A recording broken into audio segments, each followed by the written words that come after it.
Have you ever found yourself in the paralysis analysis of figuring out what to do next? We lose so much productive time trying to figure out what to do at the expense of actually doing it. In this conversation, I'm going to share with you how you can simplify your week using themes and stop wasting time pondering what deserves your attention first. By the end, you'll have a personalized template to create a clear, structured approach to your week that'll help you make progress and clear the overwhelm of wondering when you're going to fit it all in. Because we don't need to get caught in this perpetual cycle of wasted time and overwhelm that's keeping us from living life on our own terms. As women, it's easy to feel overscheduled, overtired, and some days just over it. It's time to ditch the guilt, still get things done, and have time left for ourselves and the most important people in our lives. How do we do that? You're about to find out. Hey there, my name is Jenna Pache, and here you'll find the latest biohacks, mindset shifts, and calendar control strategies to help you to the other side of busy. I'll bring you insights on how to get more done during the workday so you can shut it off and prioritize what truly matters. In today's conversation, I'm not only going to help you banish the paralysis analysis by simplifying your week with themes, but I'm also going to give you a template that you can use so you can know when you're going to fit it all in, that most important work during the week, and then you can shut off that work and prioritize the rest of life. But make sure you stick around to the end, where I'm going to share with you how pretending to be a movie star can help you simplify how you organize your week. Let's dive in. So, we use themes or categories to simplify our lives in so many ways.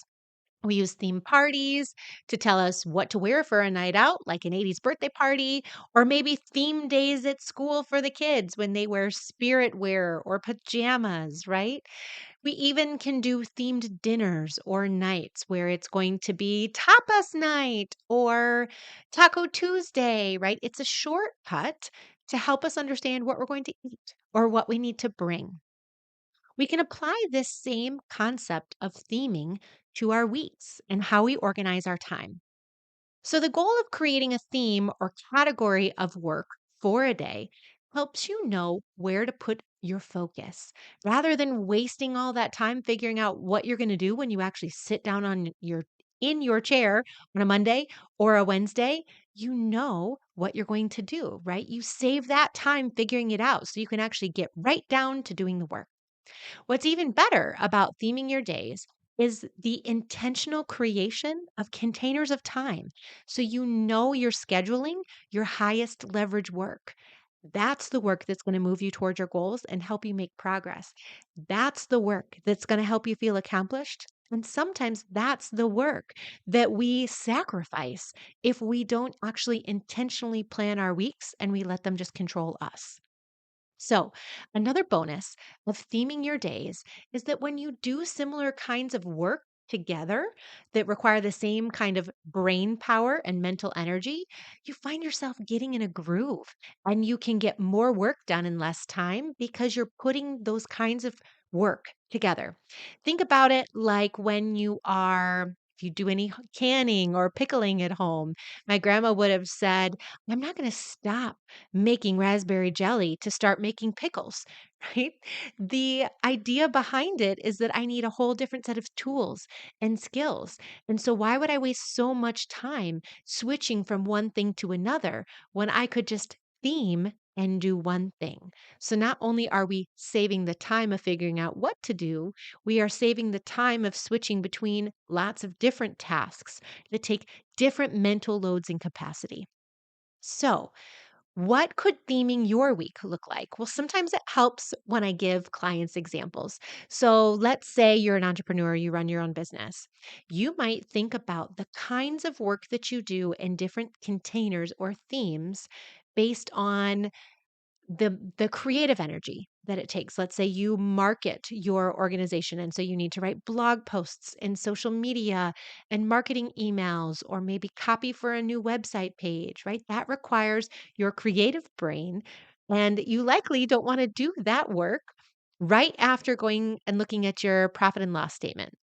So you might have a creative container that you put on one day where you know traditionally that's when you have the most creative brain. You're not worn out from the fires of the week, and you can really focus in developing and writing that creative work. That might be one container. Entrepreneurs might also have containers like financial or analytical reviews. Maybe you have an administrative day where you take care of all of the paperwork, all of the back end stuff like bookkeeping. Maybe you theme days based on external meetings or client meetings and internal meetings if you have a team. If you have a product or service that you're selling, maybe you have a specific day that's related to product related tasks. And finally, maybe you just have a day for growth, business development, networking, the things you do to grow the business, right? So I hope that gets your brain churning in the right direction of what are some of these themes that I could start thinking about.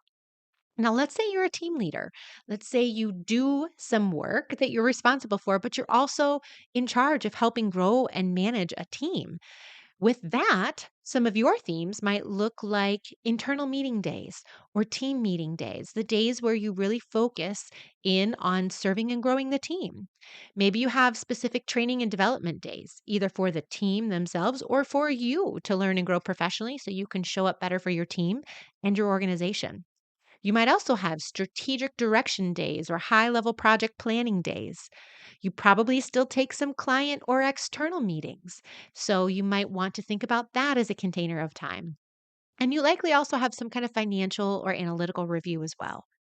So thinking about these containers of time that really theme your work together can help you as you think about what you're going to do each day of your week.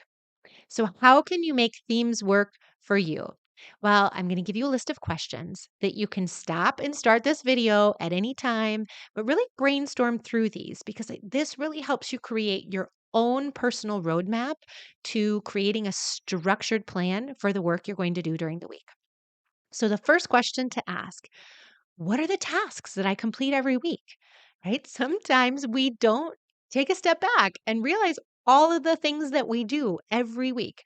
So just take a minute and brainstorm. There's no wrong answer. Write out everything that you do each week. Once you have that list, then start thinking about the kind of brain power and mental energy that each of these tasks take. And then you can ask yourself, which of these can I group together? What makes sense? Here's some creative work and here's some creative work. Let's put those together in a creative day. Here's a lot of analytical work. Maybe those things make sense to group together and batch in another analytical day. How can you group these together to create meaningful themes or categories that make sense for the role that you're in? And then finally, as you have a group of categories or themes, you can ask yourself, what day of the week do I typically have the best energy and brain power to show up and do each of these? For me, I like to do creative work early in the week because I have my most renewed energy from resting and recovering over the weekend. And I'm really excited to show up and do the work on a Monday. So I do creative work on Mondays. I like to save administrative work for Fridays because it tends to be that by Friday, my brain is not really ready to do a lot of heavy lifting. And so this is where I close loops from the week. I might put in speaker applications because that's one way that I grow my business. I might make sure that certain people have the paperwork that they need. But this is my administrative day to really tie up any loose ends before I go into the weekend. So start thinking about, when do you have the right mental energy and brain power to do that group of work? And then you can start sketching out where these things might fit.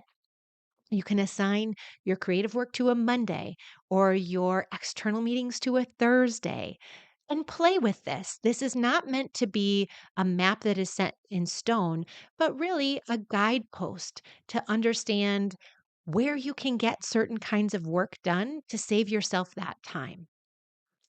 All right. Now that you have some themes, in mind, here are some common hurdles that I hear from clients when they're implementing theme days. Right? We really get excited when we start thinking about all the benefits of what a theme day can do for us, right? The time that we can save by just sitting down and getting to the work. But sometimes some concerns surface. So I'm just going to cover these right out of the gate so you can start leveraging themes without worrying about getting stuck in these ways. Okay, so hurdle number one that I hear is I can't dedicate a whole day to a theme. Oh my gosh, there's no way. No worries. Can you just give it a morning or an afternoon?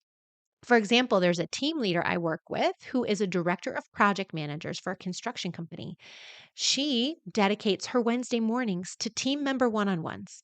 Then she needs to focus her attention elsewhere for the afternoon, and that's just fine. But by centering her attention on Wednesday mornings for her team, she can channel her energy to show up well for her team during that time, and they can expect the consistency of her support. So, can you just dedicate a morning or even 2 hours on a Thursday afternoon to that theme or type of work? The second common hurdle that I hear is my weeks are nuts. Can't predict or control my days like this. You're crazy. But breathe, friend. This isn't about controlling your days or your weeks so much as helping you create more clear expectations around your work. Give you some clarity around what is the kind of work you really need to do each week to move you forward. And this also really shines a light into the busy work that doesn't move you forward, that might be distracting you from doing the meaningful work, that might be the work that you feel like is so crazy that is keeping you from doing the stuff that really matters. Right. So theming allows us to intentionally create containers of time so we know that the most important work gets done. Will you honor these 100% of the time? Probably not. But that doesn't mean you're not going to get great benefit from starting to think about how you can simplify your work. If your work is at the mercy of the market or client timing, then you just start with what you can control. Maybe it's a 2 hour pocket of time on a Wednesday afternoon. Start small. We can't optimize what we don't start. And the third common hurdle that I hear from folks who are starting to think about planning and theming their days in this way is I don't even know where to start. That's okay, friend. There's likely someone else who does something pretty similar to what you do. All right, so reach out to a friend, schedule a brainstorm, and you'll both benefit from this session on comparing the kinds of work you do every week and how you might theme those together. And if that doesn't work, you can always reach out to me and we can schedule a brainstorm together. All right. I haven't met anyone yet that I can't help find at least 2 to 3 themes that they can use to optimize their time. In a moment, I'm going to show you how pretending you're your favorite movie star can help you simplify how you organize your week. But first, if you've already created your theme list and you've assigned them to days of the week, you're crushing it. Great work. Create a recurring calendar invite and start practicing those themes. But I know that some of us need a little bit more help getting a handle on this, right? How do we approach batching our work and categorizing it in a meaningful way that doesn't create excessive overwhelm? So I've put together something really valuable for you. It's a free resource called 5 Strategies to Calm the Calendar Chaos. In it, I share with you 3 filters you can use to help you prioritize your to do list. With this, you can skip the paralysis analysis and get the most important work done. You can sign up at theothersideofbusy.com/chaos or just click the link in the show notes. So, you want to know how pretending to be your favorite movie star can help you simplify how you organize your week? Think about your time or your containers in 3 categories: on stage time, backstage time, and off stage time. Right. So on stage time are these times where you are getting paid for the actual work, right? This is when your favorite actor or actress is running lines in between the action and cut, getting direction. This is what they get paid buco bucks for. They also have their backstage time. This is when they are doing the work that is a part of the role, but isn't actually what they're getting paid for, right? This might be practicing off screen. This might be doing research to really get into a role or getting into shape for a role, right? This is the backstage time, the things that they need to do the job well that they're not actually getting paid for.